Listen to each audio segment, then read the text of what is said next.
The first 3 days after the spill, people were coming to work unshowered, basically cleaning up as best you could with like baby wipes or some sort of like, whatever towels you had laying around that you could clean yourself with.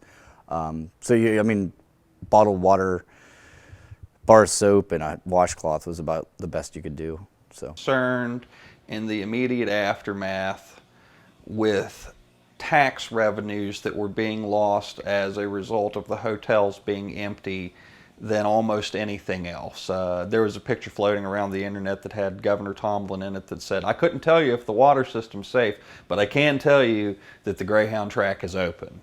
And I think that is a really nice way to sum up the knee-jerk attitude of our elected leaders in the days immediately following. It wasn't necessarily about the loss of confidence from the citizenry. It was panic at the loss of tax revenues that it was causing by shutting down food service businesses and hotels and other water-intensive industries. We don't know as much about our waterways as we probably should. When this happened, our newsroom became home for our staff. We didn't have water in our newsroom, so we were trucking in, bottled water where we could get it. We had people sleeping in their sleeping bags. People were working long shifts and staying up 24, 36 hours, 48 hours at a time to cover it. And we did that for a long time because this was really important, and we understood that this was important, not just to us, but more importantly to the community as well.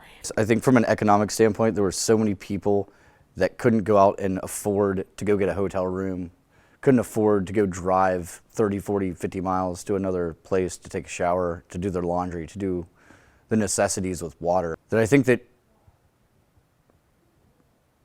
because of that situation, people just had to go ahead and use it. I was actually at work back in the office whenever that all clear happened. My roommate at the time flushed the pipes, and I remember coming home and getting ready to take the first shower, and that smell was everywhere. And they told us that it would be there, but I think that everyone, at least myself, was a little reluctant. It was a matter of necessity, though. It had been days, and it's not like I could jump in the car and just drive away out of town to go find some water to use.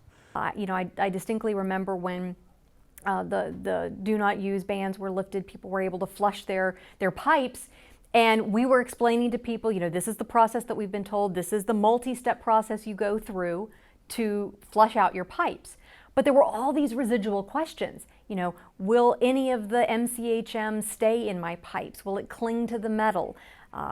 And what about my hot water heater? And no matter how many times we would explain the process as it had been explained to us, viewers weren't believing what they were hearing and what they were seeing. Because there had been that confusion in the beginning, and because there had been some mixed messaging early on and then throughout the rest of the process. And when that trust is broken, it's very difficult to regain that. And that was the biggest problem I think we faced, not only during the crisis, but months and months and months after.